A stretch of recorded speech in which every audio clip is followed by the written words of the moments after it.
Bom dia, pessoal, tudo bem? Eu quero começar com uma pergunta. Eu quero saber se quantas pessoas aqui eh, conhecem alguém que é MEI.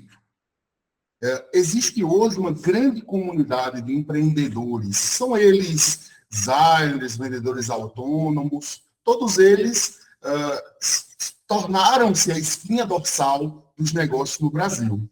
Eu sou o Cledson e, junto com Henrique, Luan, Milene, Nanderson e William, viemos aqui apresentar o Progitec, um sistema de gestão pensado para esse microempreendedor que sustenta o país, mas que muitas vezes gera o próprio negócio no escuro. Vamos entender o tamanho desse cenário.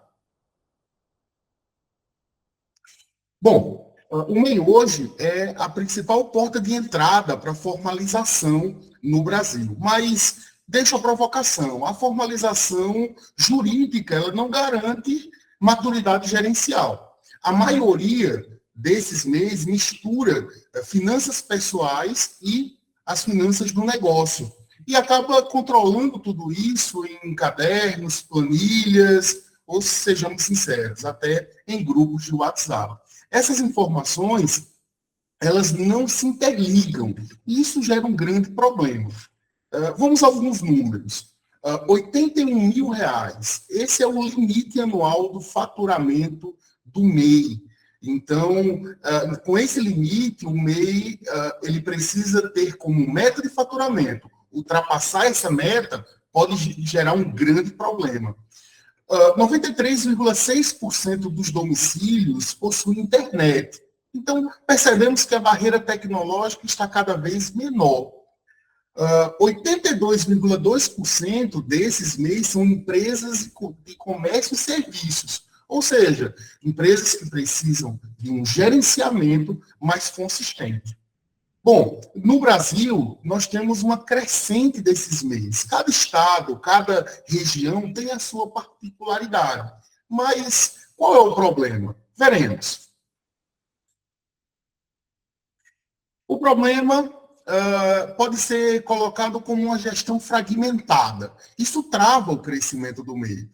Finanças misturadas, ou seja, dinheiro pessoal e o dinheiro do negócio misturados, isso prejudica bastante a visão de lucro real do empreendimento. Controles diversos, cadernos, planilhas, elementos soltos que não trazem para esse MEI a informação que ele precisa. Não ter atenção nas obrigações fiscais é outro gargalo. O desconhecimento de DAS, DASN, CIMEI, limite de faturamento, tudo isso pode se transformar num grande problema. E no final, decisão no escuro, sem dados confiáveis para decidir preço, agenda ou prioridades. O resultado de tudo isso? Baixa previsibilidade, retrabalho e o risco de ultrapassar o limite do MEI sem perceber. Bom, qual a solução? É o Progitec. O Progitec ele é um SaaS de gestão empresarial para MEIs.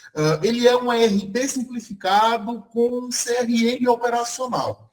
Ele se comporta como um site responsível, PWA, e centraliza esses clientes, atendimentos, finanças e obrigações fiscais em uma única solução. Leve, de baixo custo, acessível por celular, tablet ou computador. Vale lembrar que ele não substitui contador, banco, emissor de nota fiscal eletrônica e meios de pagamento. O foco dele é apoio gerencial simples. Ele vem com alguns módulos, cadastros, onde você pode cadastrar os seus clientes, a sua unidade de negócio. Ele é um CRM operacional, dispondo de Kanban, calendário, e traz um ERP financeiro, onde esse MEI vai poder cadastrar suas receitas, despesas e ter à sua disposição o saldo disponível. Fora alertas fiscais, DAS, DASN, limite anual, serão colocados à tela, e isso fica muito claro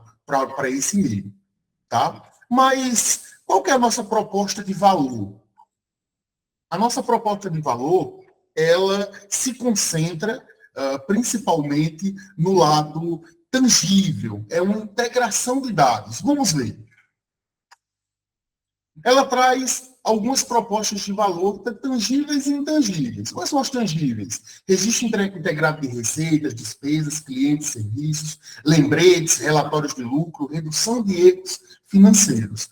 Intangivelmente, a profissionalização no atendimento e na imagem do negócio, apoio à educação empreendedora com orientações curtas, maior segurança e confiança na tomada de decisão e o principal, criação de hábitos de gestão e menor dependência do improviso. Vamos conhecer mais detalhes do Progitec. Bom, pessoal, como o nosso amigo Cledson acabou de mencionar, né, o Progitec ele foi desenvolvido e pensado visando solucionar justamente essas dificuldades que o microempreendedor individual encontra no nosso país, né? Vou falar um pouco sobre o escopo do MVP do Progitec, né? Como o nome já diz, MVP, né, o mínimo valor do produto. O que a gente vai citar aqui? A gente vai citar o que de fato deve entrar nesse primeiro momento e o que não deve entrar, pensando em justamente deixar enxuto, né, o máximo possível, já visando o objetivo que é gerar o mínimo custo para o cliente final. No escopo do MVP, inclui o cadastro de clientes, o histórico, incluímos calendário, com metodologia ágil, Kanban, para poder saber o que está para fazer, o que está fazendo, enfim, orçamento, ordem de serviço, e os dashboards esses que são muito importantes, né, para o nosso cliente final no uso da ferramenta, até porque é de maneira visual que a gente quer deixar isso claro e bem simplificado para que o nosso cliente ele possa tomar suas decisões. Vai ter lembretes fiscais, inclusive usando como termômetro, né, fiscal, para que ele não ultrapasse ali o teto de R$ 81.000, né, que o MEI deve faturar anualmente, e os relatórios gerenciais, com os indicadores, né, básicos ali, os KPIs, para poder tomar uma decisão mais assertiva do seu trabalho. O que a gente não colocou nesse primeiro momento, que está fora do escopo, é integração, emissão de nota fiscal eletrônica, com APIs, integração bancária, a conciliação desses extratos, processamento de pagamentos.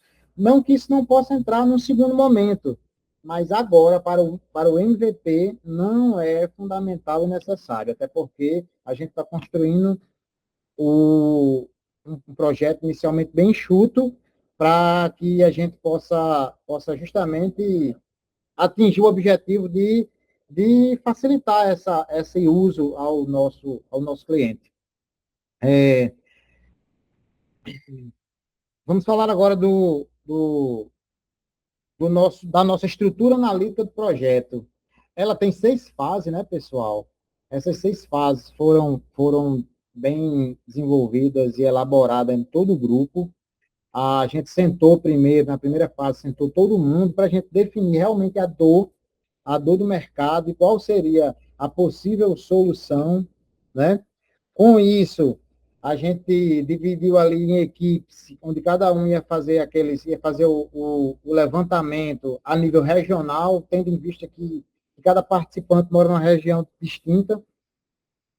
A gente fez esse levantamento, logo a gente partiu para a fase 1.2, que foi planejar como vai ser feito, né, o Progitec, e botando isso no papel, fazendo uso de metodologias para organizar isso, e passamos isso para a etapa 1.3, que foi o desenvolvimento, e a gente desenvolveu esse ERP, esse sistema, fizemos logo após os testes, que foi a 1.4, ou seja, a quarta fase dessa estrutura, validamos, tá? E logo após, tudo isso em uma simulação, a gente implantamos. E foi um sucesso, entendeu? E o feedback, então, depois de todas essas 6 fases, foi positivo. E aí sim a gente deu como encerrado o nosso MVP. Exato. Seguindo aqui no que tange no gerenciamento, especificamente desse projeto de desenvolvimento de software, dividimos em duas partes o projeto. A primeira justamente essa que foca no MVP comentado pelo Nanderson, onde a gente poderia ter esses custos enxutos e pensar numa segunda fase de implementação avançada e mais voltada à governança. Ela teve um total de 104 dias de cronograma de desenvolvimento, onde 15 atividades fizeram parte do caminho crítico, sendo que eram 16 atividades no total que a gente tinha. Esse projeto em específico, ele ocorreu em um período, estamos no ano de 2026, onde justamente temos o alcance do desenvolvimento de software otimizado graças à inteligência artificial. Isso é uma eminência justamente do período onde a gente está, o que permitiu que a gente tanto desenvolvesse mais rápido o projeto, quanto tivesse uma redução de custos importante, o que a gente vai poder ver a partir dos próximos slides. Já no próximo a gente poderia ver a parte do cronograma, onde as 16 atividades estão ali dispostas, e a gente conseguiu deixar o cronograma enxuto, de forma que praticamente todas as atividades tivessem início após a próxima atividade, sendo a única de planejamento de dados ocorrendo de forma concomitante e não fazendo parte do caminho crítico. Então, a inteligência artificial nos permitiu esse avanço no cronograma e também na parte de custos que a gente vai ver a seguir.